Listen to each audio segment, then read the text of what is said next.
waaw jëlal.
commentaire lay doon.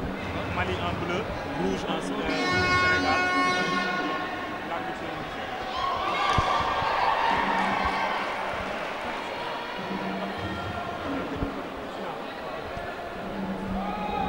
C'est la finale de la catégorie des moins de 68. Le bleu c'est un Malien. Le rouge c'est aussitôt un combattant un combattant du club de Team John. Voilà, un combattant du club Team John. L'arbitre c'est un Nigérian. L'arbitre c'est un Nigérien. Le combattant du Team John s'est blessé. Et on a appelé actuellement l'arbitre, du moins on a appelé le médecin pour qu'il puisse faire du diagnostic pour voir ce qui ne va pas pour cet athlète-là.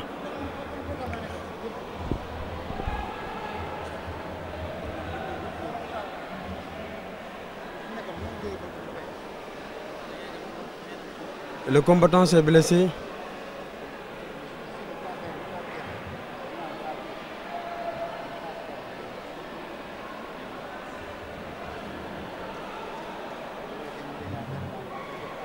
Le combattant s'est blessé, l'arbitre a déclenché 1 minute et que si les 1 minute dépassent et que l'athlète ne se lève pas, l'arbitre va donner la victoire au combattant bleu du Niger. Du moins, du Mali, du moins. Oui, du moins. Il paraît que le combattant ne peut plus continuer.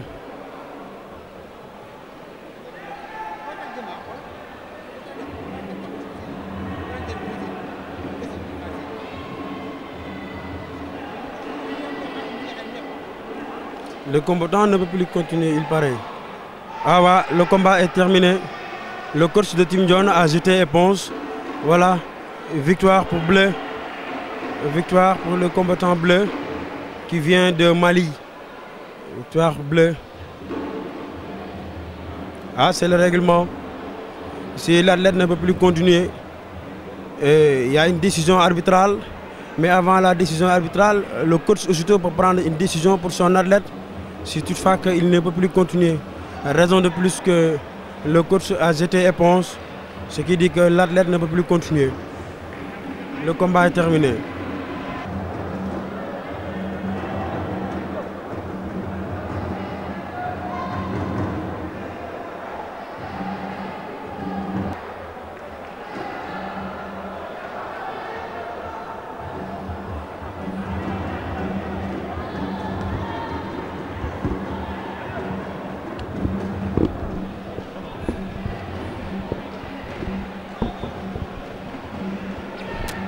Il s'agit de la finale des juniors filles de la catégorie des moins de 49. Aïssatou Sibi de Mali et Mbayang Diouf, Sénégal du club Fitian.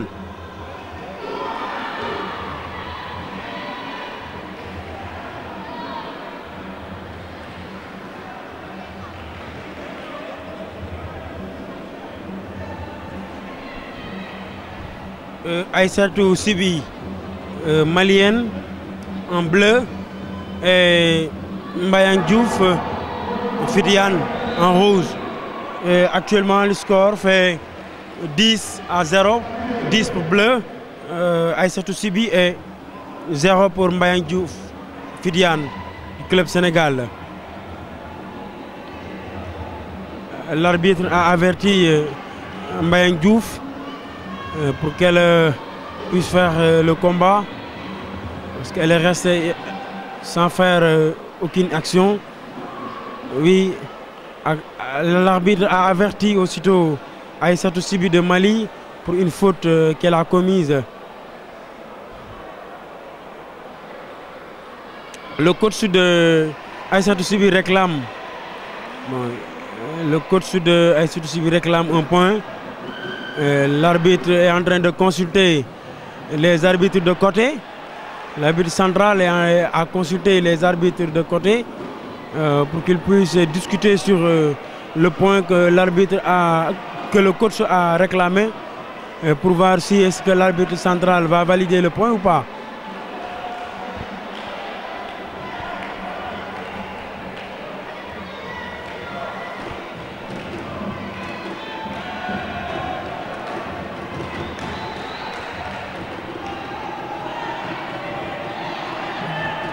Les arbitres sont en train de discuter sur le point.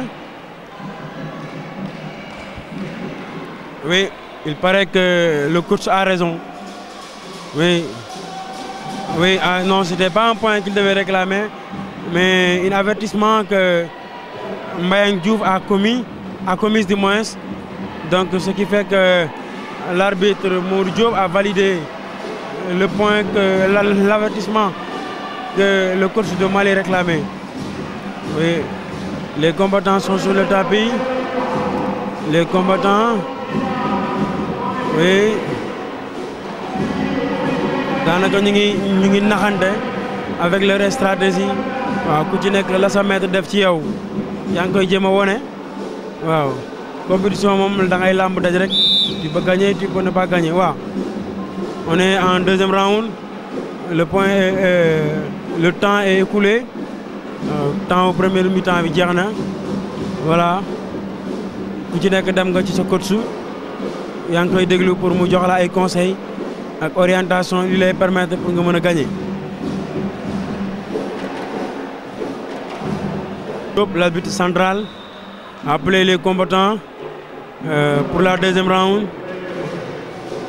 Actuellement, il y a 18 pour Aïssatou Sibi, 18 points pour Aïssatou Sibi de Mali et 1 point pour Mbayang Sénégal Fitiane, club Fitiane. Combattant yaa ngi koy joxe waaw ñu ngi koy wone.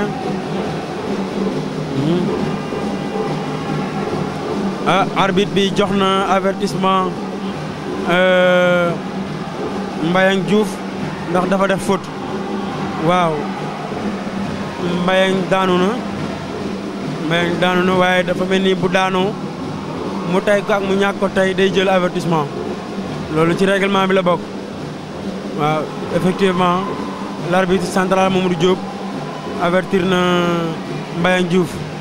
Actuellement points yi mu ngi def ci 20 points d'écart, du moins 20 points pour Aïssatou Sibi de Mali et 3 points pour Mbayang Diouf. Wow.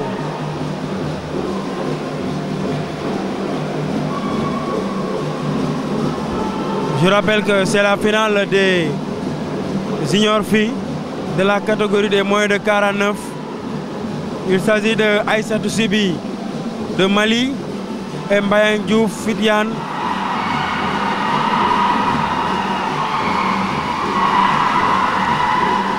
C'est la deuxième round. C'est la deuxième round toujours. Waaw. Dafa mel ni Aïssatou Sibi ay points mi ngi gën di yéeg ndax plus que lu muy gën di attaquer muy gën di am point parce que les plastrons ay électronique la casque yi aussi électronique la raison de plus mu ngi ci 35 points et que Aïssatou mu ngi ci 35 points du point que Mbayang Diouf mu ngi ci 6 points. Waaw daanaka ëppale na ko 29 points d'écart. Waaw ëppale na ko 29 points d'écart. Waaw combattant yaa ngi ci arbitre bi arrête séparé na leen waaw déclenché waat na combat bi. L'arbitre central c'est Mamadou Diop.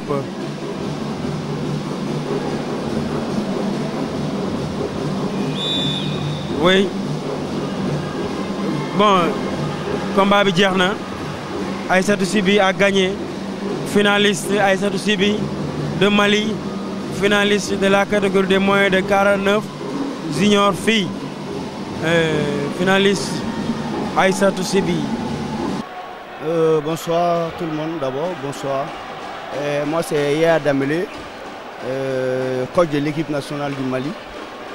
Okay. Donc vous avez participé à cette édition il y a combien de fois? C'est notre deuxième fois de participer à l'Open Max Solution. L'année dernière, la ligue, notre ligue, il y a une ligue régionale de CAI qui est venue participer. Donc cette fois-ci à la deuxième édition, la ligue de Bamako même est venue participer. Donc moi je suis de Bamako et je suis entraîneur de l'équipe nationale. Donc je suis venu avec l'équipe de Bamako. Comment vous avez trouvé le niveau de la compétition? Bon, j'ai trouvé que le niveau de la compétition augmente petit à petit. Parce que c'est différent de l'année dernière. Car chaque chose, tout début est difficile. Donc maintenant, comme nous sommes aux deuxième édition, donc ça a été un peu amélioré par rapport à l'année dernière. Donc il y aura des perspectives pour l'année prochaine? Inch'Allah, je souhaite quand même qu'il y aura d'autres perspectives qui vont être plus grandes que ça. Inch'Allah. Quel appel lancez-vous à l'encontre des autorités maliennes là, pour le taekwondo? Bon, l'appel que moi je lance à l'autorité malienne, d'abord, si vous parlez de l'autorité malienne, d'abord, il y a l'autorité politique et il y a l'autorité qui est le taekwondo aussi. Donc je salue l'autorité malienne et en même temps je salue la fédération malienne de taekwondo, les grands maîtres et les grands dirigeants de la fédération malienne de taekwondo. Notre président Aloun Badra, Dr Aloun Badra Traoré, 7e dan arbitre olympique, qui est actuellement au Maroc pour la qualification des Jeux olympiques. Donc actuellement nous avons un athlète en catégorie moins de 68 kg qui doit tirer la demi-finale contre le Nigeria. Donc je salue tous les Maliens du Mali et de l'extérieur, particulièrement comme nous sommes ici au Sénégal, et tous les Maliens qui sont venus nous supporter ici au Sénégal.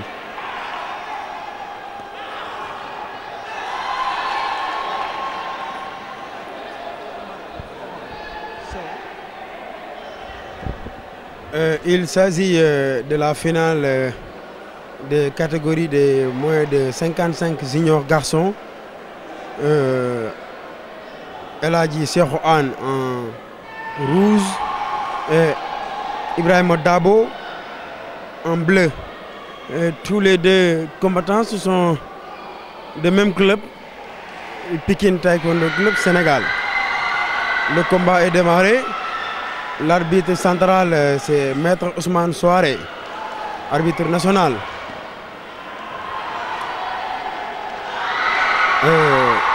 Tous les deux athlètes, c'est des athlètes de Pikine Taekwondo Club, ils sont des mêmes clubs. Après les éliminatoires, ils se sont qualifiés en finale de la catégorie des moins de 55 juniors garçons. Ibrahima Dabo en bleu et El Hadji Cheikhou Anne en rouge. Je rappelle que aussi ce sont des membres de l'équipe nationale junior garçons. Voilà, c'est des membres de tous les deux athlètes, hein, c'est des membres de l'équipe nationale junior garçons, mais aussitôt ils sont des mêmes clubs, Pikine Taekwondo Club.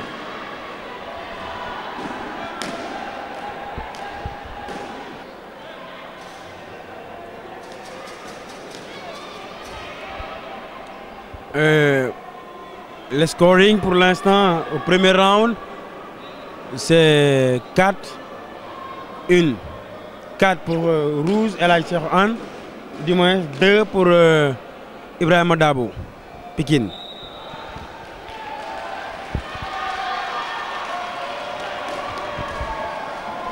Finale des moins de 55 kg junior garçon. Ñaar ñi ñokoy jongante. Ibrahima Dabo en bleu, Pikine Taekwondo Club, et El Hadji Cheikhou Anne, Pikine Taekwondo Club. Di fatali que ñom ñaar aussitôt ñoo bokk benn salle, bokk benn maître, waaye tamit ñom ñaar ñoo nekkandoo équipe nationale junior garçon. Waaw tey ñu daje finale encore après éliminatoire yi ci compétition Open Max Solution. Waaw ñu ngi koy joxante ñom ñaar. Pour l'instant score bi mi ngi toll ci 9-4 ci premier round bi. 9 points qui moko amé Ibrahima Dabo en bleu, 4 points qui moko amé El Hadji Cheikhou Anne. Waaw arbitre central bi arrêté na combat bi pour concerter arbitre yi. Dafa melni comme arbitre bi dafa constater que amna benn point bu dugg muy leerlu motax mu woo arbitre yi nekk ci flanc yi. Waaw arbitre bi waaw gis nga mujj na ko valider. Mujj na ko valider yokkal na 2 points El Hadji kii Ibrahima Dabo Pikine Taekwondo en bleu. Arbitre bi démarré waat na combat bi. L'arbitre central c'est Ousmane Souaré. Waaw dafa mel ni ñoom ñaar mayante wuñ dara daal. Dafa mel ni daal wanewuñ ne ñoo bokk club ndax ñu ngi xeex bu baax sax parce que ku ci nekk première place de la yitte lool ndax compétition bi dafa nekk compétition bu am dayo bu am niveau ñu koy duppee compétition Max Solution Maguette Gueye ancien membre de l'équipe nationale ancien coach de l'équipe nationale organisé ko waaw pour rek jublu ci relever le niveau waaye it def la promotion du taekwondo vraiment askanu taekwondo yëpp ñu ngi koy jaajëfal daal waaw premier round bi jeex na actuellement bleu El Hadji Ibrahima Dabo bleu Ibrahima Dabo mu ngi ci 17 points et que El Hadji Cheikhou Anne en rouge mu ngi ci 5 points waaw premier round bi jeex na ku ci nekk dem nga ci sa coach pour déglu ay conseils ak ay orientation ak ay camlangalam daal pour xool naka ngay def ba décanter la situation pour gagner combat bi waaw 30 secondes yi de repos bi jeex na arbitre central Ousmane Souaré woowaat na leen pour ñu jongante deuxième round bi waaw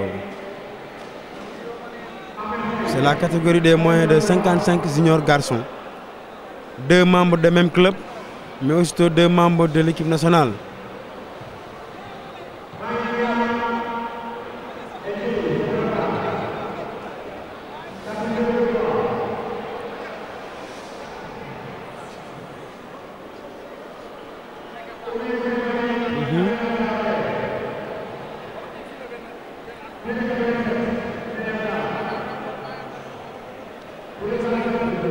Ñu ngi koy joxante de ku nekk ngi jéem a indi say tactique de jeu pour marquer plus de points muy ñaari combattants yi El Hadji Cheikhou Anne ak Ibrahima Dabo waaw Ibrahima Dabo en bleu El Hadji Cheikhou Anne en rouge waaw ñu ngi ci deuxième round bi arbitre bi avertir na Ibrahima Dabo ci benn faute bu mu def waaw.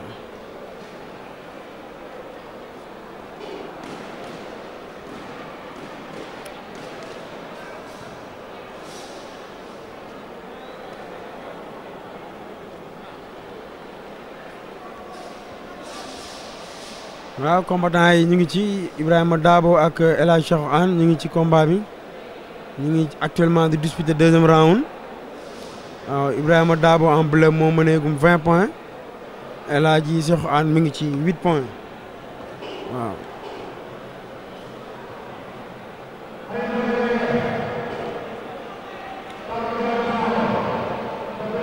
ñaari combattant yaa ngi ci biir waaw arbitre bi signalé waat na combat bi. waaw dafa mel ni am na benn point bu mu validé Ibrahima kii El Hadji Cheikhou Anne 2 points su ko defee rek di wax ne ñaari combattants yi ñu ngi ci biir rythme bi ñu ngi koy joxe ñoom ñaar de plus en plus kuy gën di attaquer ngay gën di marquer point.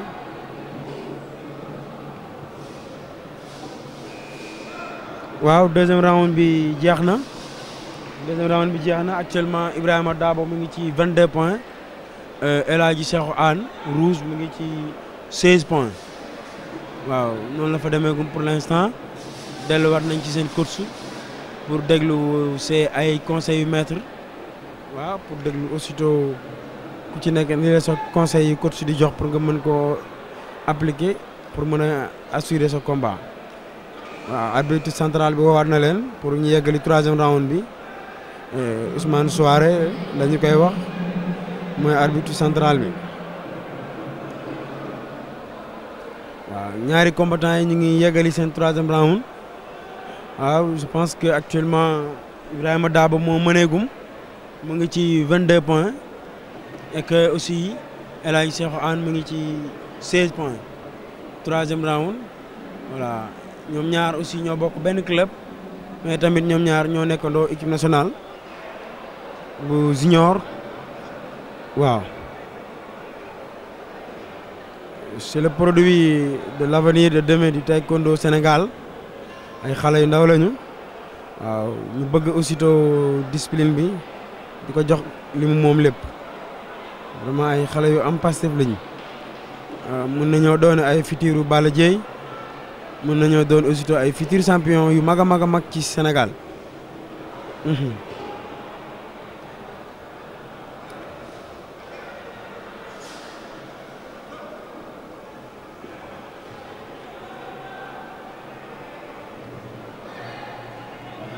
El Hadj Cheikh Anne daanu na jógaat dina jël avertissement ndax bu daanoo bu tay ko ñàkk ko tay day jël avertissement raison de plus waaw gis nga sax arbitre bi avertir na ko ci loolu. C'est le règlement. waaw dafa mel ni El Hadj Cheikh Anne mi ngi góorgóorlu pour devancer wala tolloog Ibrahima Dabo bi ko ëppalee point waaw de plus en plus ngay def ay stratégie pour attaquer rek point yi di gën di yokk. Actuellement, Ibrahima Dabo bleu mu ngi ci 27 points El Hadj Cheikh Anne mu ngi ci 18 points waaw.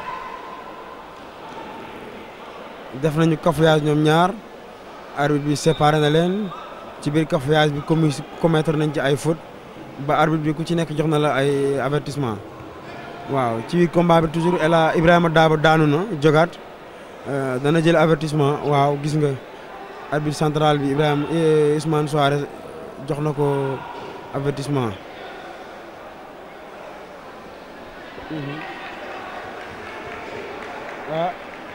El Hadj Cheikh Anne mi ngi avancé combat bi jeex na Ibrahima Dabo gagné na El Hadj Cheikh Anne ci 2 points d'écart Ibrahima Dabo 28 points El Hadj Cheikh Anne 2 points. Oui, c'est le Pikine qui gagne, c'est le Sénégal qui gagne, c'est le Taekwondo qui gagne. Bon, moi je m'appelle Fernando Abaga. Oui, je m'appelle Fernando Abaga Jean. Je suis de la Guinée équatoriale, mais j'habite en Gambie. En fait, je suis un ancien fonctionnaire du PNUD, représentant adjoint du PNUD en Gambie. J'ai pris la retraite et je ne fais que le Taekwondo maintenant.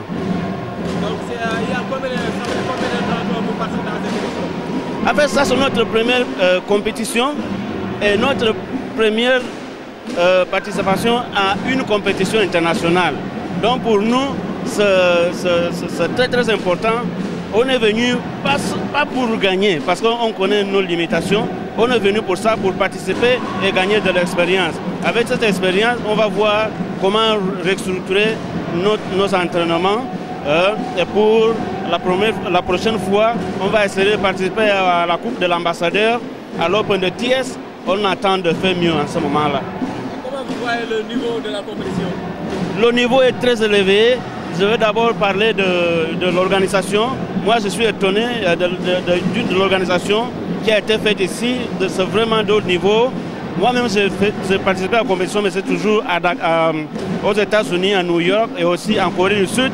Mais de voir quelque chose comme ça en Afrique, ça me fait fier. Je ne suis pas sénégalais, mais en tout cas, je suis africain. Ça me fait vraiment fier. Je vois une organisation tellement exceptionnelle. Au niveau des athlètes, vraiment, il n'y a rien qu'on peut dire moins. Peut-être ici, on n'est pas au niveau de certains pays. On est vraiment au plus haut niveau. Comme je dis, je ne suis pas sénégalais, mais ce que je vois ici, encore, ça me fait peur. Le niveau est très élevé. Au niveau de l'organisation, au niveau de capacité technique des athlètes, c'est vraiment un bon niveau. Oui, merci beaucoup. Mais en tout cas, je voudrais aussi, d'abord aussi, je voudrais remercier Max Solutions. Parce que, après ma retraite, j'ai pris la décision de ne faire que le taekwondo. C'est Max Solutions qui m'a aidé à mettre le club en place, l'achat des équipements et des choses comme ça. Je suis vraiment très reconnaissant de cet appui. Il s'agit de la finale des catégories de plus de 80, la catégorie olympique de Amadou Gueye, Asdouane et Malik Nyong Kangam. Je rappelle que tous les deux athlètes, ce sont des membres de l'équipe nationale. L'arbitre central, c'est Adam Assar, arbitre national. Le combat a démarré. Il s'agit de Malik Nyong, plus de 80 kg, Kangam, et de Amadou Gueye, plus de 80, Asdouane. Tous les deux membres, c'est des membres de l'équipe nationale. Tous les deux athlètes du moins, c'est des membres de l'équipe nationale.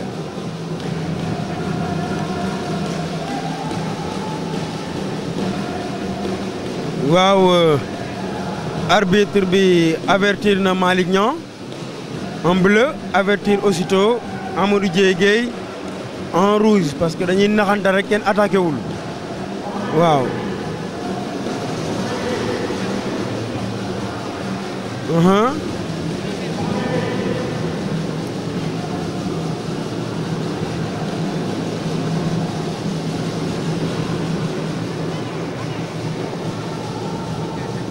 Rofoon nañu arbitre séparé na leen encore dugalante nañu arbitre séparé na leen combat bi dafa mel ni Malick Niang am na blessure Malick Niang bleu am na lu koy métti ci tànk bi waaw. Arbitre central Adama Sarr woo na médecin bi waaye déclenché na 1 minute boo xamante ne dañ koy xaar fii ak 1 minute bu ñëwulee arbitre bi day jox victoire adversaire am muy Amadou Dieye. Espérons que Malick Niang dina retrouver ak blessure bi.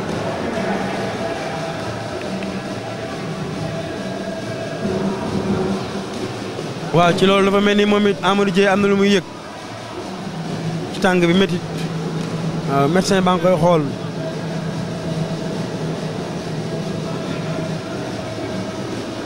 ok arbitre central Adama Sarr démarré waat na combat bi Malick Niang en bleu Kangam et Amadou Dieye Douane As Douane en rouge. Finale de la catégorie des moins finale de la des plus de 90 moyens. Finale de la catégorie des plus de 80. Je rappelle aussi c'est les 2 membres de l'équipe nationale. ba tey score bi benn la 1-1 kenn mëneegul sa morom.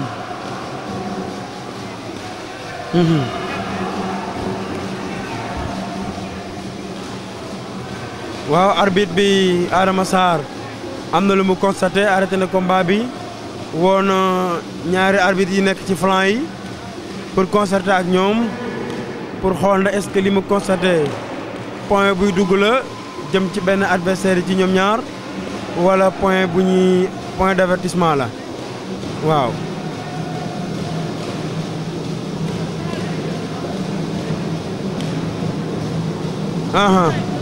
waaw arbitre bi jox na benn point Malick Niang arbitre bi jox na benn point Malick Niang Kangam en bleu ce qui fait que ba tey jii ñu ngi ci premier round score bi mi ngi nekk 2 pour Malick Niang en bleu et 1 pour Amadou Dieye en rouge.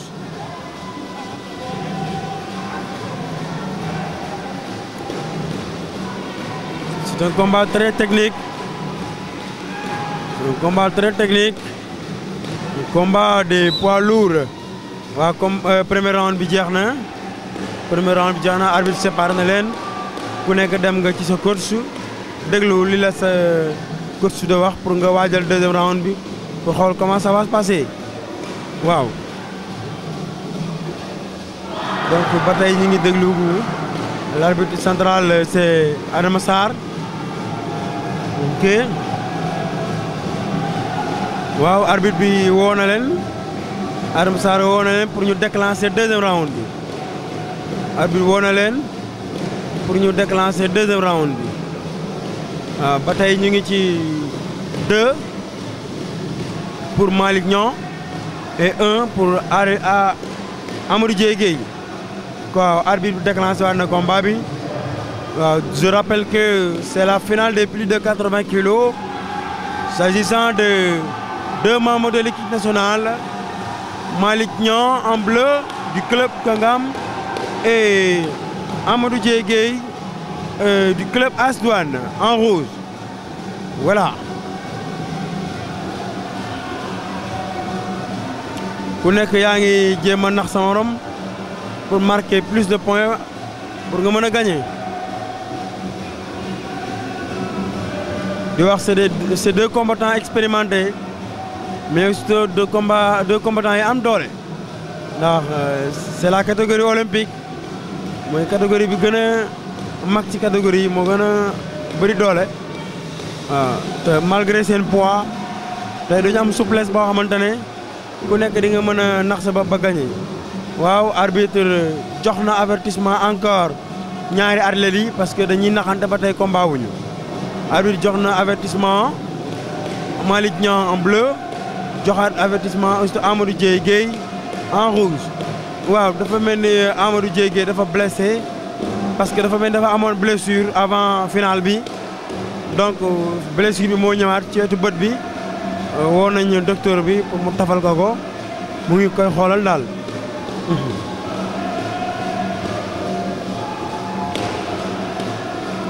Amadou Dieye Gueye dafa am blessure ci bët bi.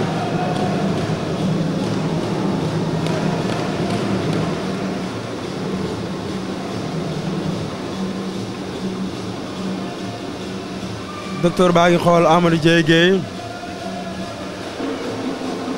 ñu koy xool en attendant arbitre bi déclenché na 1 minute et que si toutefois que mu dépassé 1 minute yi dañuy mujjee jox victoire bi combattant bi toog di xam. waaw ci biir arbitre yi am na ci benn arbitre nigérian. Je rappelle que c'est la compétition de la 2e édition Open Max Solution organisée par un ancien combattant de l'équipe nationale Taekwondo Sénégal et un ancien coach aussitôt de l'équipe nationale qui a pour ambition de valoriser ou de faire la promotion du Taekwondo ou d'augmenter le niveau technique des combattants. Raison de plus, il ose organiser cette compétition pour la 2e édition. Vraiment, on peut noter une réussite totale vu qu'il y a la participation massive des combattants et des clubs.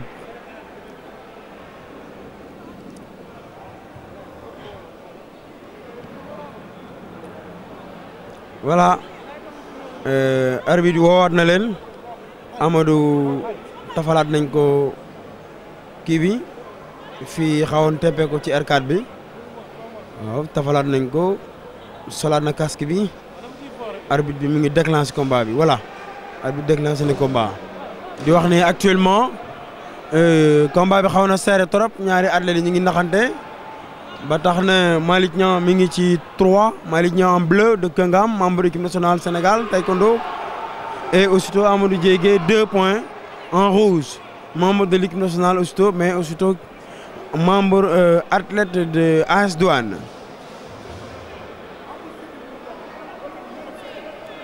waaw arbitre junj na leen wax leen fight maanaam ñu xeex bàyyi stratégie bi ñuy naxante.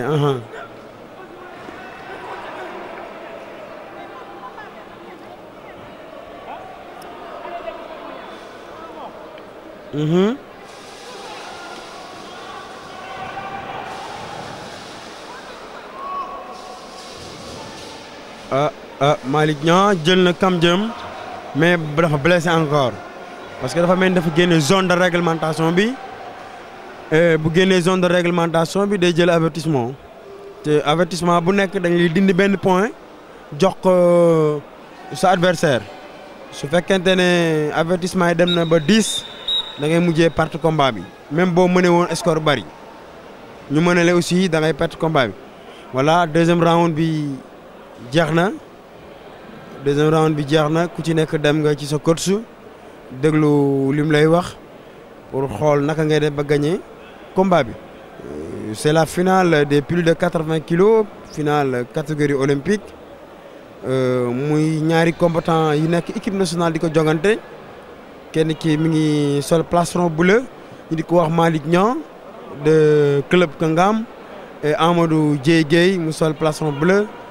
mu représenté club AS Douane waaw arbitre bi woowaat na leen Adama Sarr arbitre central pour deuxième round pour troisième round du moins voilà ba tey ñu ngi ci score 3-3 combat bi xaw na serré trop malgré que c'est des combattants de poids lourd mais surtout expérimentés en technique parce que c'est des membres de l'équipe nationale ñoom ñaar ñëpp ay membres équipe nationale lañu voilà dafa mel ni Amadou am na lu muy yëg ci bët bi parce que dañ ko taf xam dafa teppeeku xama qui se passe là dañ ko taf mi ngi col bi mooy teppeeku xam naa tàngoor yaram bi ak tooyaay bi moo tax col bi di teppeeku raison de plus docteur bi ñëwaat na pour xool naka lay def ba taf ko voilà mu ngi ci. Amadou Dieye Gueye arbitre baa ngi xaar nan la docteur bi di joxe comme décision afin que mu mën a xool naka lay def pour départager ñaari athlètes yi voilà bu dee dañuy continuer ñu continuer bu dee daf koy arrêté mu arrêté ko.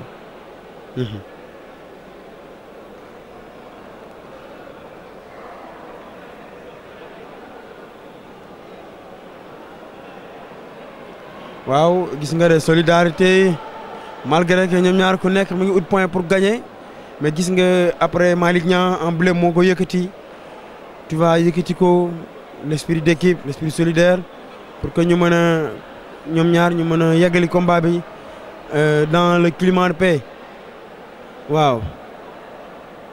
ayca arbitre central Adama Sarr déclenché waat na combat bi waaw. arbitre de flanc bi arrêté na combat bi signalé na arbitre central pour mu arrêter combat bi y a quelque chose qui ne marche pas ok voilà c'est le basing qui n'était pas au top voilà combat bi démarré waat na waaw. Malick Niang marqué na benn Abdelio waaw Amadou Dieye Gueye daanu na il va prendre un avertissement yaakaar naa bu daanoo moom mu tay ko ak muy ñàkk ko tay selon le règlement day jël avertissement voilà jël na avertissement donc Malick Niang am na 2 points plus avertissement bi kii jël Amadou Dieye muy 3 points donc Malick Niang en bleu mu ngi ci 6 points et Amadou Dieye Gueye 3 points arbitre baa ngi leen di alerté di wax fight maanaam nañu combattre bàyyi naxante stratégie bi daal.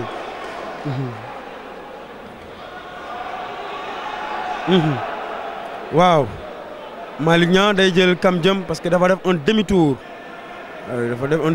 ce qui n'est pas permis par le règlement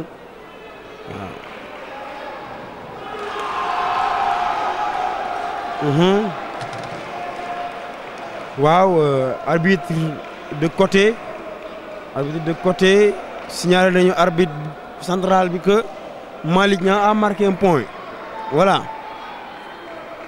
c'est un jumak le pourquoi bu fekkee jumak bi dugg na arbitre yi dañuy jóg c'est parce que loxo yi amul électronique te loxo yi dafa bokk ci combat bi waaw.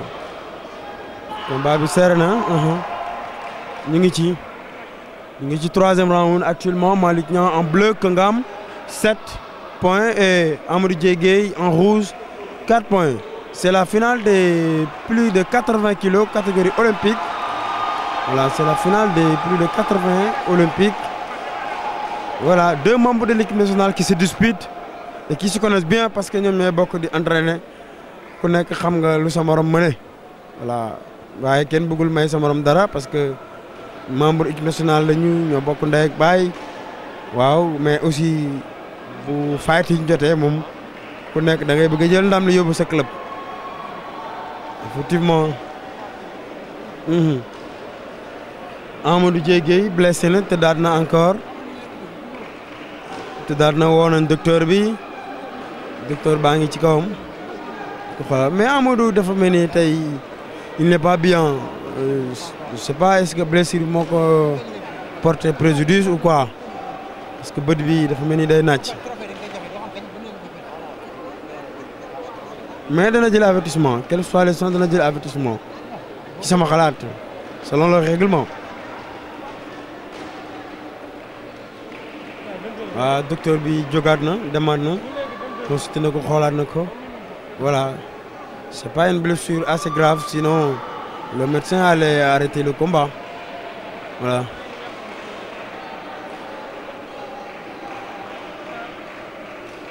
Amadou salaat na casque bi waaw arbitre bi Adama Sarr arbitre central avertir na ko waaw déclenché na combat bi le combat entre Malick Niang et Amadou Dieye Gueye.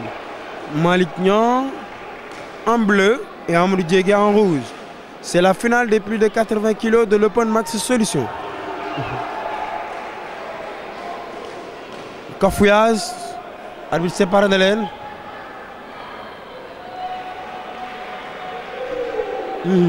dafa mel ni Amadou Diégué moo ko ëpp rallonge mais moo ko gën a rapide mais n'empêche Malick Niang il essaie de gérer vraiment il essaie de gérer parce que Malick Niang am na réception vraiment. Il répond en fonction des attaques de Amadou Diégué. Scoring actuellement 10 pour Malick Niang. Voilà, le combat est terminé. Malick Niang, finaliste de la catégorie des plus de 80 kg de l'Open Max Solution de la deuxième édition 2020. Voilà, le combat terminé.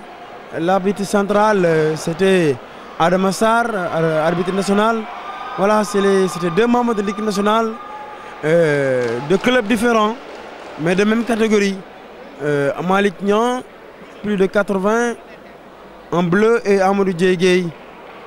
Amadou Diégué n'est pas débuté, de moins de 57 kilos, senior dame, de deux athlètes.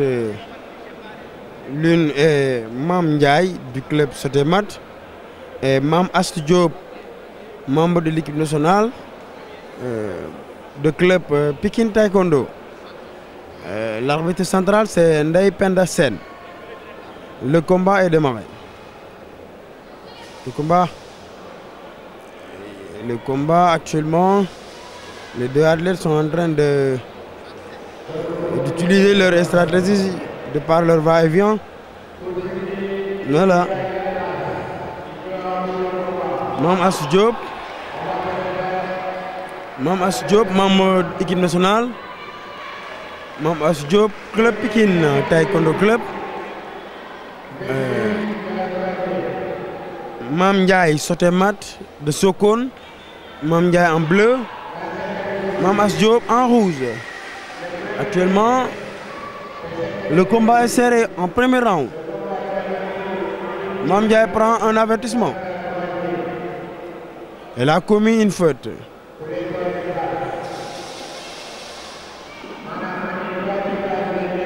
Mam Ndiaye, oui, Mam Astou aussi, Mam Astou de Pékin a pris une faute. Mam Astou a pris une faute. Voilà, le coach de Mam Astou réclame. Le coach de Mam Astou réclame.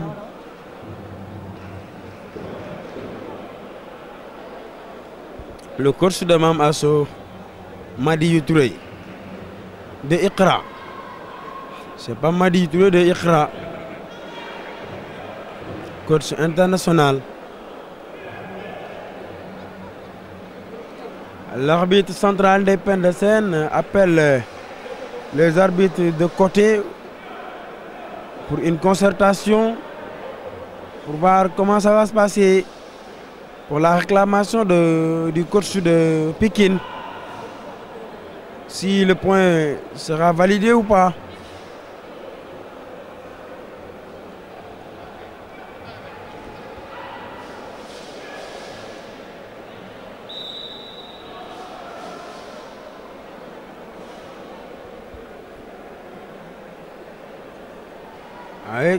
Quelle a été la décision? On va voir. Selon l'arbitre central de Penda Sen Ndiaye. Voilà.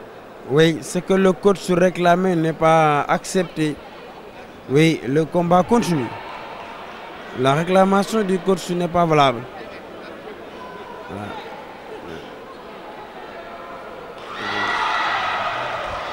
Voilà. Voilà. Ces deux combattants très excellentes. Oui, l'une c'est Mam Ndiaye de Sotemat et Mam Astou Diop de Pikine. Voilà. Le bleu a remonté. Mam Ndiaye a remonté Mam Astou. Actuellement, Mam Ndiaye en bleu fait 13 points. Et que Mam Astou aussitôt, elle a 7 points.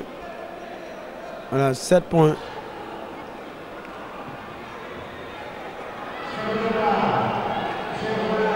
Ah, Mam Astou est en train de accélérer la cadence avec des points. Différence 2 points. Différence 2 points. Voilà, différence 2 points. Voilà. Mame Ndiaye a pris un avertissement. Avertissement de Mame Ndiaye pour une faute commise.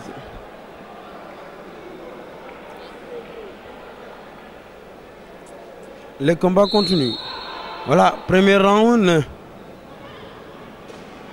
Toujours au premier round, Mame Astou Pikine. Voilà, premier round bi jeex na. Premier round jeex na. Mame Ndiaye en bleu 15 points et Mame Astou Diop 15 points. C'est la finale de la catégorie des moins de 57 kilos senior dame.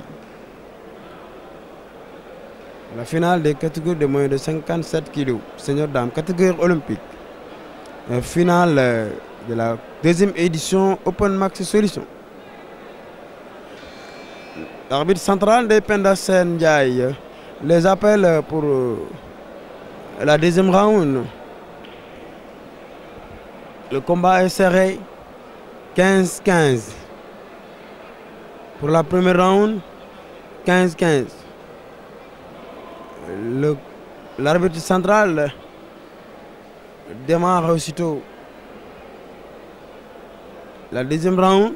On va voir qu'est-ce que ça va donner.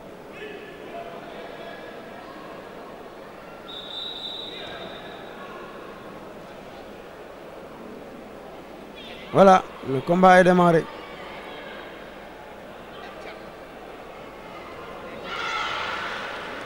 Voilà.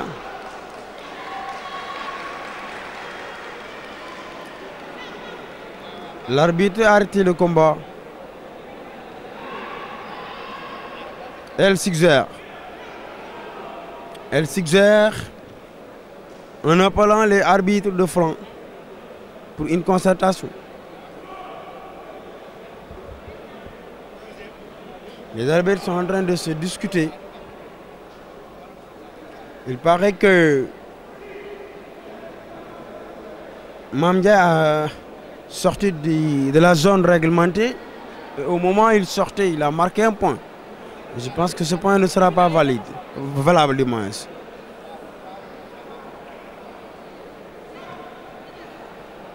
Ah bon? Oui, oui. Donc je me suis trompé. On s'est trompé. Le coach a validé les 2 points que Mame Ndiaye a marqué au moment où il sortait du tapis.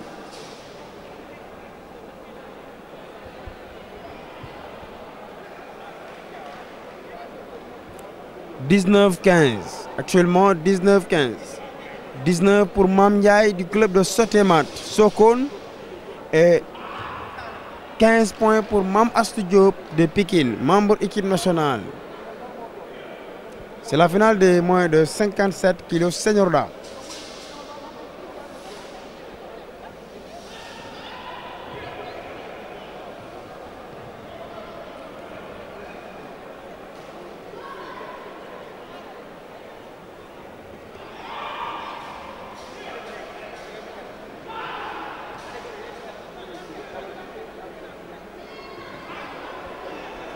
Il y a le basigne Maître Anta, arbitre international, et Maître Momar Faye. Maître Momar Faye, arbitre national.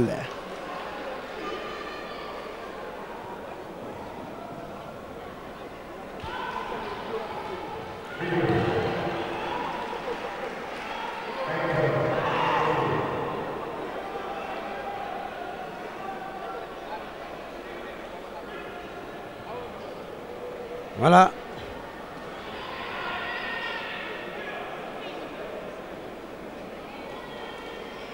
Le combat continue.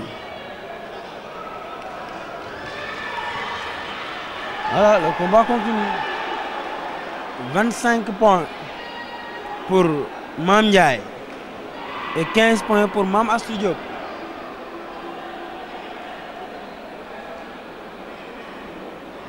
Mame Ndiaye Sotemat. cafouillage. L'arbitre les sépare. Le combat continue.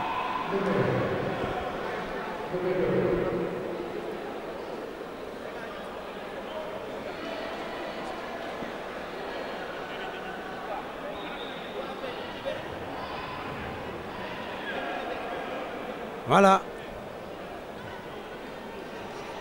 As Diop veut remonter. As Diop veut remonter ou égaliser. Aïe aïe aïe. Elle tombe. Elle prend un avertissement. Maman As Diop. Voilà. As Diop prend un avertissement. Voilà. 26 points pour Mam Ndiaye et 17 points pour Maman As Diop.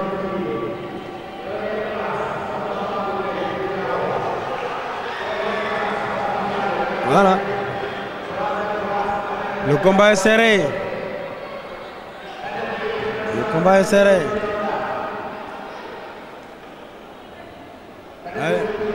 Mam As Diop prend avertissement.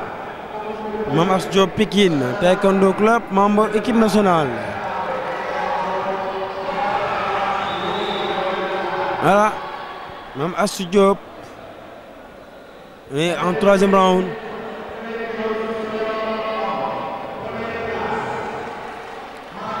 Mam Ndiaye, elle est expérimentée. Hein? Mam Ndiaye, elle vient de Sokone. Actuellement, le combat, Mam Ndiaye a dominé. Mam Ndiaye a dominé en bleu. Elle fait le combat scoring 39-26. Mam Ndiaye, 39 points en bleu. Et Mam As Diop, 26 points. Voilà. Mam Ndiaye a encore marqué. Il a marqué sur la tête 42 points pour Mam Ndiaye et 26 points pour Mam As Diop Pikine. Troisième round. Arbitre central des Penda les appelle les deux combattants sur le tapis pour la continuité de la troisième round.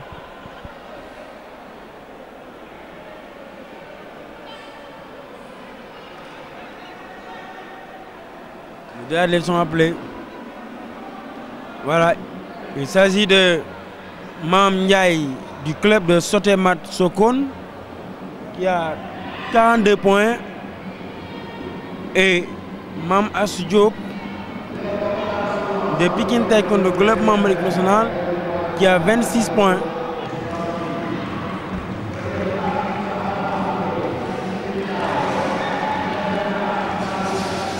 Voilà.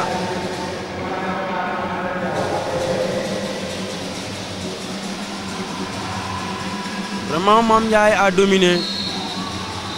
Mam Ndiaye a dominé le combat. Mam Ndiaye a dominé en scoring. Elle prend avertissement parce qu'elle s'est tombée. Elle s'est tombée.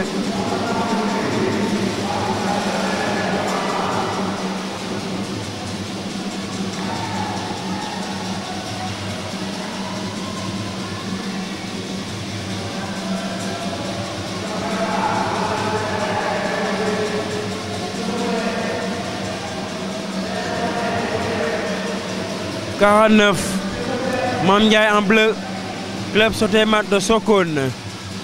Mam As Diop, membre équipe nationale, le club Pikine Taekwondo, 28 points en rouge.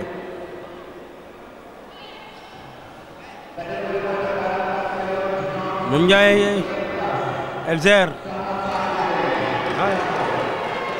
Elle marque encore Mam Ndiaye. Elle marque encore sur la tête. 52 points. Et Mam As prend un avertissement. Aïe, Mam Ndiaye, elle s'est tombée. Elle prend un avertissement. 29 points de Mam As Diop en rouge. Et 55 points pour Mam Ndiaye de club Sotemat. Mam Ndiaye a dominé. Mam Ndiaye a dominé le combat. C'est la finale des moins de 58 kilos, senior dame. Voilà, le combat est terminé. Non, pas encore. Pas encore. Le combat continue. Voilà, le combat est terminé. Le combat est terminé. Victoire pour Mam Ndiaye de Club Sotemat. Le score 55 sur 28. Arbitre central, c'était Ndeye Pendesen Ndiaye. Il s'agit de la finale des moins de 63 kilos, junior garçon, Khalifa Gadiaga de Club Ouagou Niayes en bleu et Alassane Ndiaye de Touba Taekwondo en rouge. Le scoring est actuellement 12 en bleu pour Khalifa Gadiaga de Club Ouagou Niayes et Alassane Ndiaye 18 en rouge. C'est la finale des moins de 63 kilos, junior garçon. Catégorie olympique.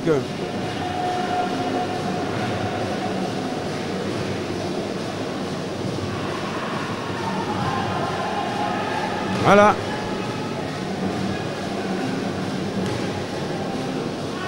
Alassane Ndiaye, arbitre a déclaré 1 minute, a déclenché du moins 1 minute.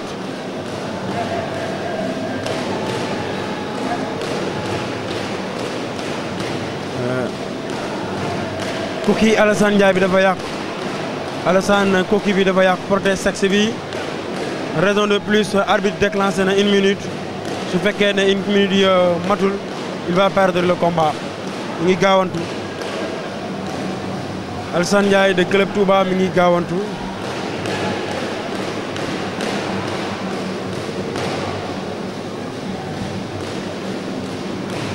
voilà le combat continue.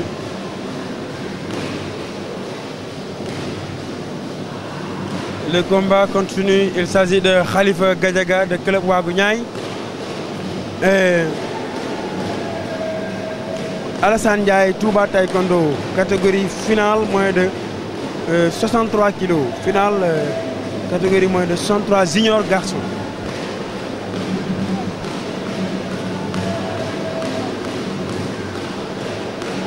Le combat est un peu serré, 4 points de différence. Différence de 4 points. 14 pour bleu, Khalifa Gadiaga, et 18 pour Alassane Ndiaye.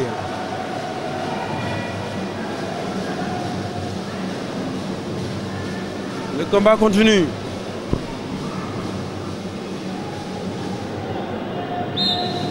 Il y a un dysfonctionnement de plastron. Le plastron de Alassane Ndiaye en rouge. L'arbitre central, c'est Sarah Diop. Sarah Diop, voilà, dis-moi. L'arbitre central, c'est Sarah Diop. Oui. L'arbitre central, Sarah Diop, donne avertissement à Khalifa Gadiaga de Club Ouagou Niayes. Le combat est un peu serré, 2 points de différence. 2 points de différence. Alassane Ndiaye, bleu, 2 points. 19 points et Khalifa Gadiaga 17 points. Alassane Ndiaye, c'est un membre de l'équipe nationale junior, moins de 103 kilos.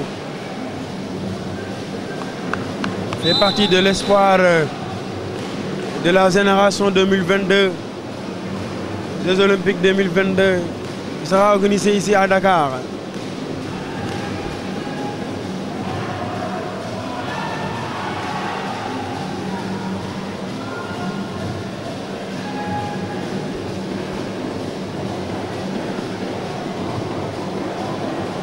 Le combat bi mi ngi opposé entre Alassane Ndiaye de Touba en rouge et Khalifa Gadiaga en bleu de Ouagou Niayes. Le combat est un peu serré. Dysfonctionnement de plastron pour Alassane Ndiaye rouge. Voilà, le combat continue. Le combat continue, voilà. Deuxième round.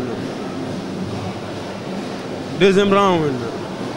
Pour la finale de 63 juniors garçons qui s'oppose entre Khalifa Gadiaga de Club Ouagou Niayes et Alassane Ndiaye de Touba Taekwondo. Deuxième round ku ci nekk dem nga ci sa coach pour déglu conseil ak orientation yi ñu lay jox afin que nga mën ko exploiter pour gagner. Voilà. C'est la deuxième édition de l'Open Max Solution, organisée par un ancien membre de l'équipe nationale et un ancien coach de l'équipe nationale.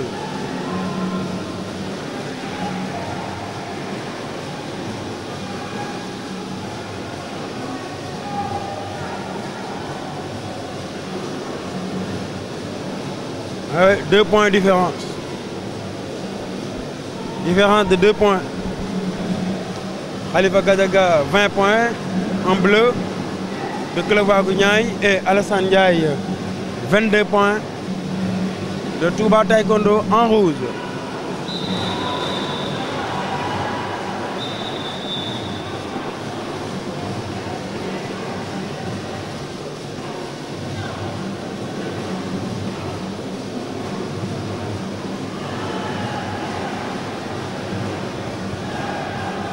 Ah oui. Khalifa Gadiaga est tombé. Oui. Il va prendre un avertissement.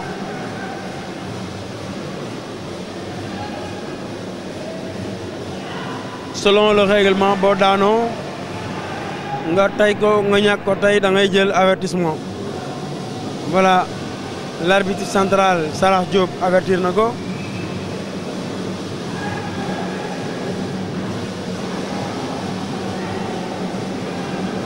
Voilà, 6 points, différence de 6 points. Le combat continue. Le combat continue, toujours. Finale, moins de 63 kilos junior garçon. Deuxième édition Open Max Solution. Qui s'oppose de Khalifa Gadiaga, Club Ouagou Niayes, 20 points en bleu. Et Alassane Ndiaye de Club Touba Taekwondo, 26 points en rouge.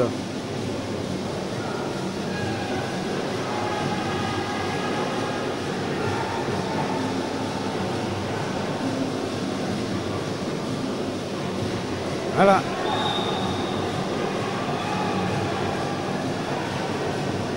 Avertissement pour Khalifa Gadiaga.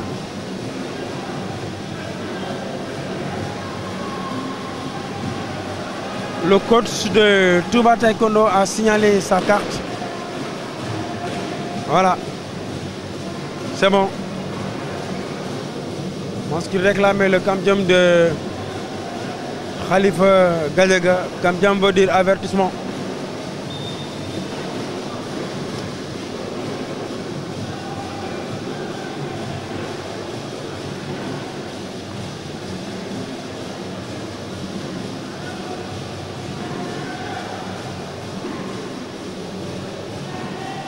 Le combat continue. C'est la finale des moins de 63 juniors garçons. Khalifa Gadiaga de Club Ouagou Niayes en bleu, qui a 23 points. Et Alassane Ndiaye de Touba Taekwondo en rouge, qui a 27 points. Voilà. Toujours l'arbitre central, Salah Diop, qui est très prudent.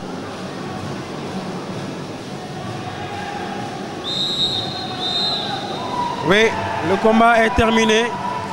Victoire pour Alassane Ndiaye Touba Taekwondo comme avec score de 27 points. Voilà, finaliste de la catégorie des moins de 63 kg junior garçon, Alassane Ndiaye. C'est la finale des catégories des moins de 68 kg qui s'oppose de Mamadou Lamine Bari en bleu de Tim John et Mohamed Gueye de Boussan.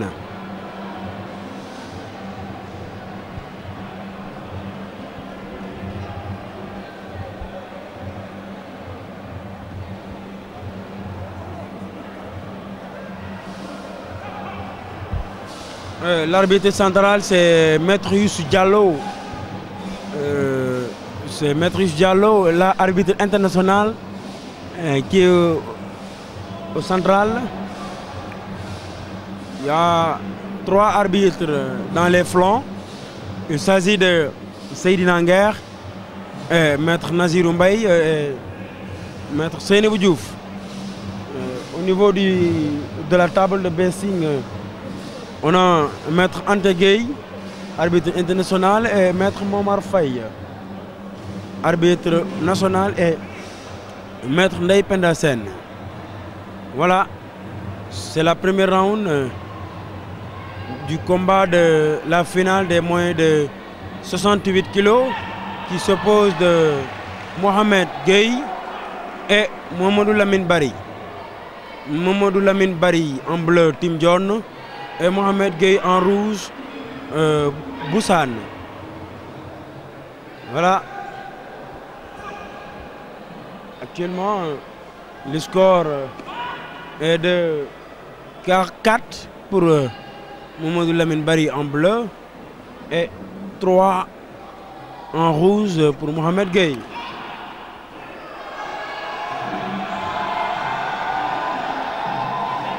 Et le coach de Boussane réclame,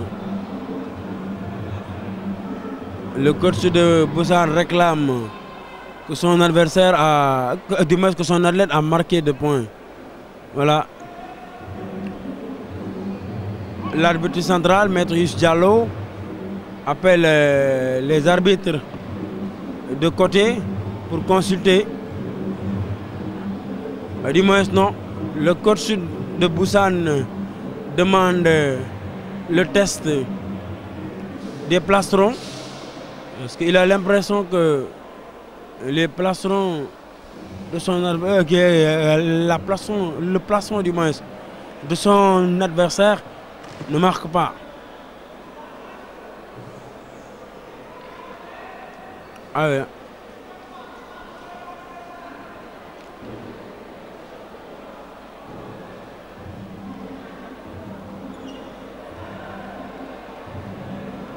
Diallo appelle les coachs.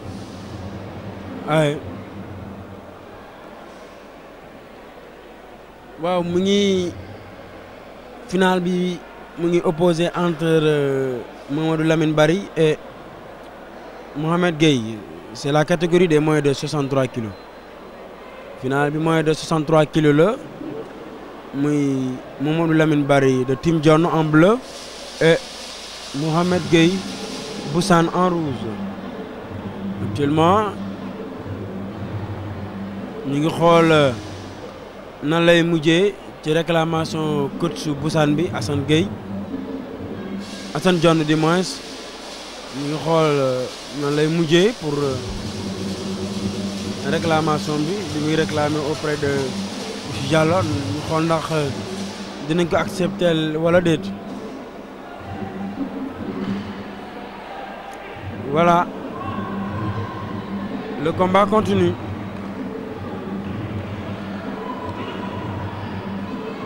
Le combat continue entre Mamadou Lamine Bari en bleu de Team John et Mohamed Gueye de Team Boussane. Oui, Youssou Diallo a donné un avertissement de Mohamed Gueye. Mohamed Gueye jox na ko avertissement. Waaw, jox na Mohamed Gueye avertissement. Le Youssou Diallo mu ngi woo arbitre yi. Diallo mi ngi woo arbitre de côté yi. Waaw. Diallo mi ngi woo arbitre de côté yi. Xool est-ce que amul lu ñu war a mën a rectifier wala ñu mën ko yokk ci compétition bi wala ci combat bi du moins.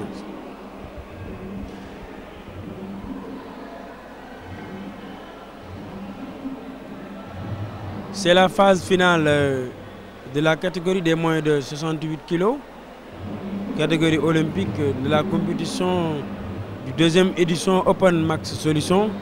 organisé par Maître Maguette Gueye, ancien membre de l'équipe nationale et ancien coach de l'équipe nationale, qui est de club Busan, qui organise la deuxième édition Open Max Solutions, dont tout son objectif c'est de promouvoir le taekwondo dans la mesure où il cherche à augmenter le niveau des combattants sénégalais et des combattants de la sous-région.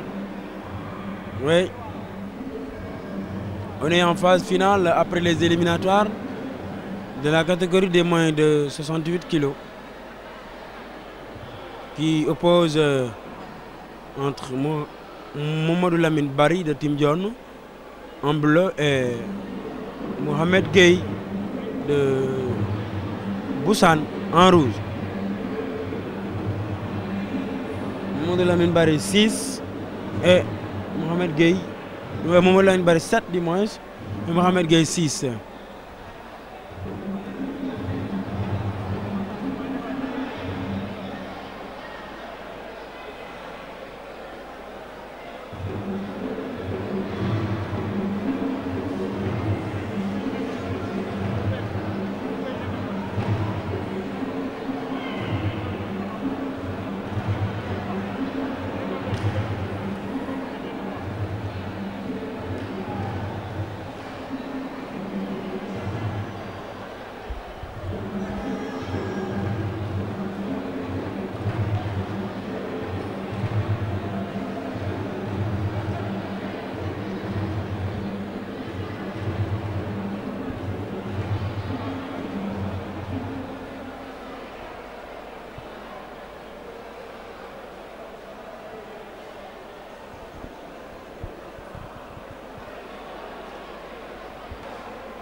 Le point que le coach de Busan, Hassan John, réclamait pour son combattant, Mohamed Gueye, n'est pas validé, selon l'arbitre central, Maître Youssou Diallo, l'arbitre international.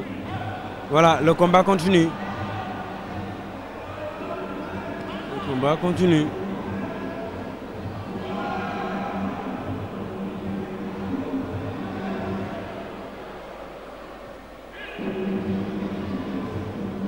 Ouais, Mohamed s'est blessé.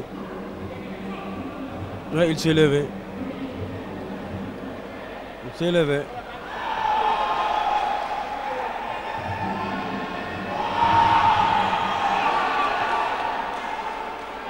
Ouais, le combat continue. Mohamed Gueye a remonté. 11. Mohamed Gueye en bleu, en rouge 11. Et Mamadou Lamine Bari 9. Premier round terminé.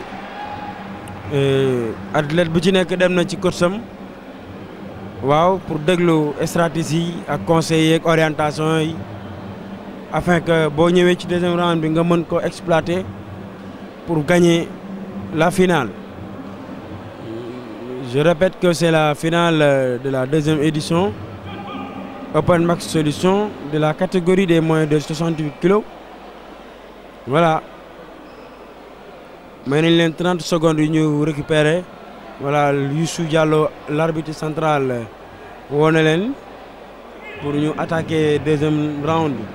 Voilà, actuellement, je dis que Mamadou Lamine qui m'a offert 2 points, Mohamed Gueye.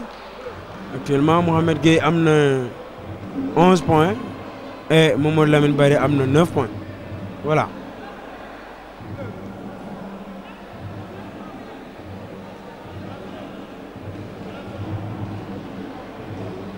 Plastron Mamadou Lamine Bari dafa am problème. Youssou Diallo mu ngi koy defaraat mooy l'arbitre pour mu mën a nekk en fonction mën a dox.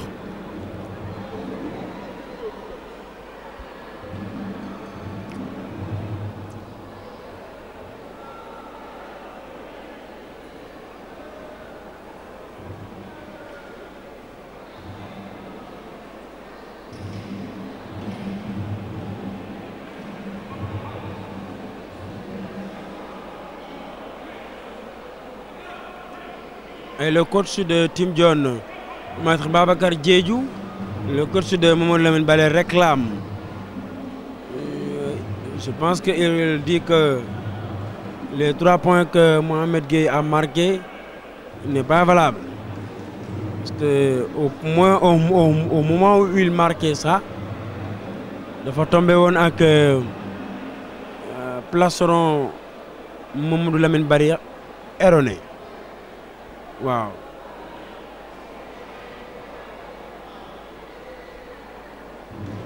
Bon, nous regardons ce que va donner. Voilà. Bon, c'était pas ça. Le point a été validé, mais le coach réclamait le Kamdjam. L'avertissement bi Mohamed Gueye Waradjel. Effectivement, accepté l'engue.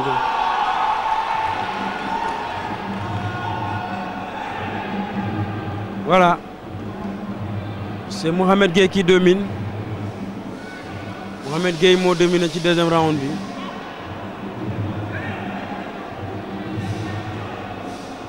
Mohamed Gueye, membre de l'équipe nationale de la catégorie des moins de 68. Et Mamadou Lamine Baldé aussi, membre de l'équipe nationale. Voilà. 1 point d'écart.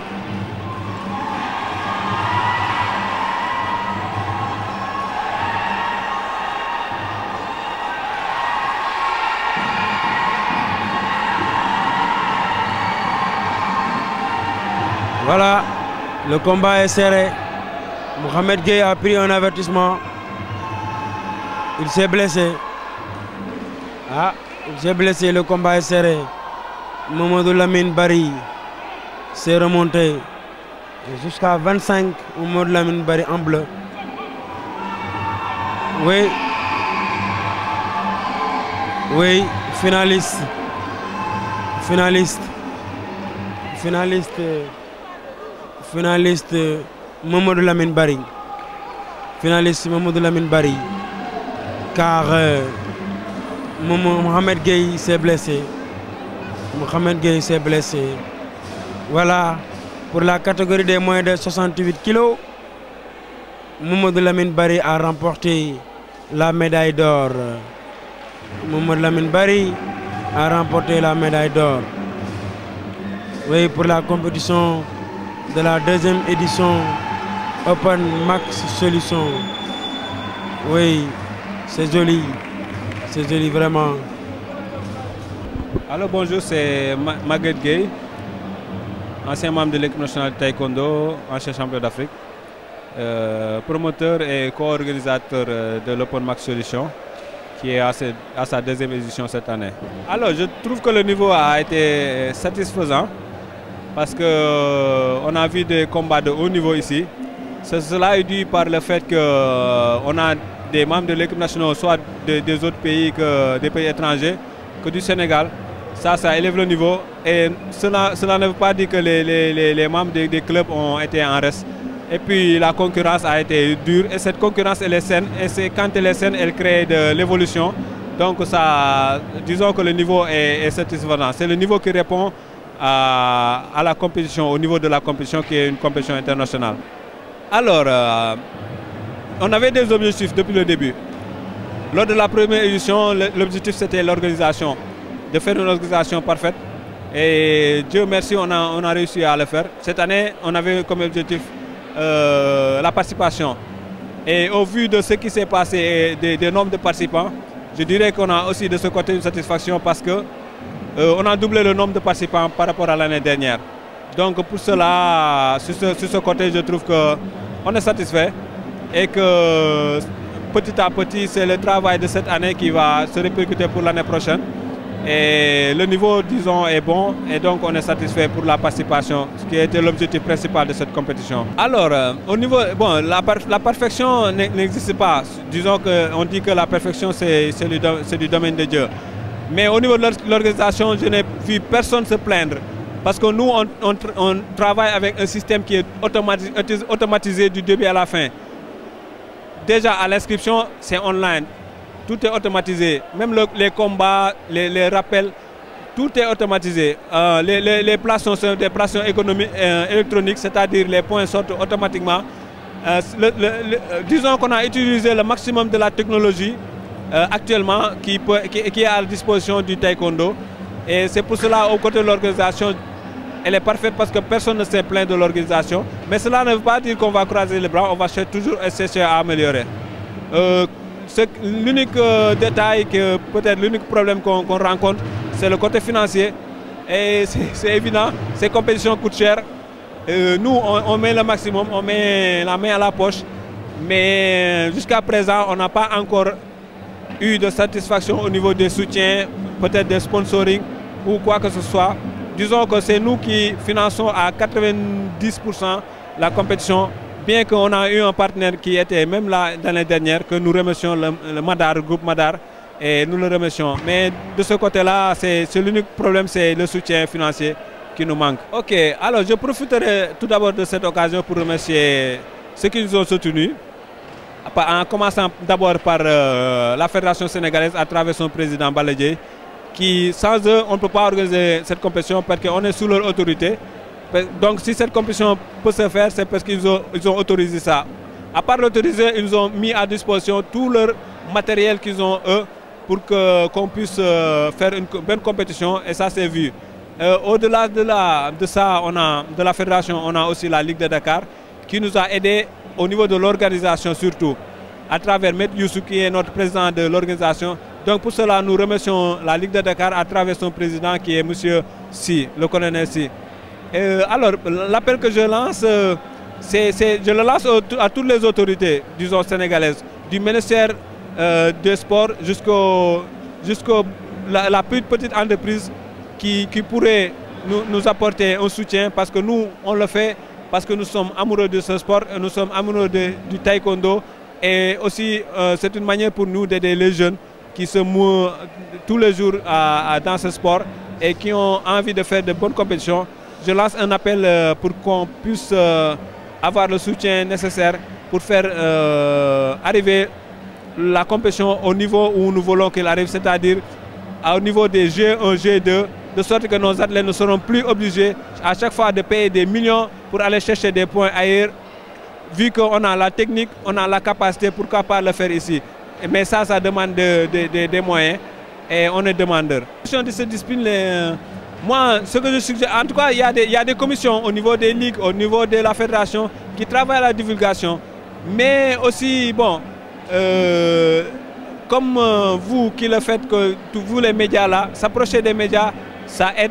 Et puis, organiser des compétitions de haut niveau, ça aide aussi parce que au dehors du Sénégal, on nous regarde. Aujourd'hui, on a eu le Mali, on a eu la Gambie aussi, l'année passée, on avait eu le Cap-Vert. Et bon, tout ça, ça aide à la divulgation du sport.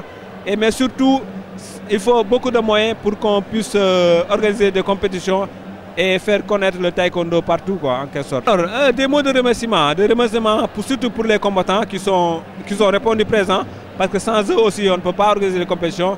Je remercie les autorités qui nous ont aidés à travers la fédération, la Ligue de Dakar, et surtout aussi un remerciement spécial à M. Youssou Diallo, qui est notre président de comité d'organisation. Il se donne corps et âme pour la réussite de cette compétition. Nous le remercions. Nous remercions tout le monde. Nous remercions aussi les parents qui sont venus. Je profite aussi de l'occasion pour faire un remerciement personnel à ma femme qui est Mambi Sanyad.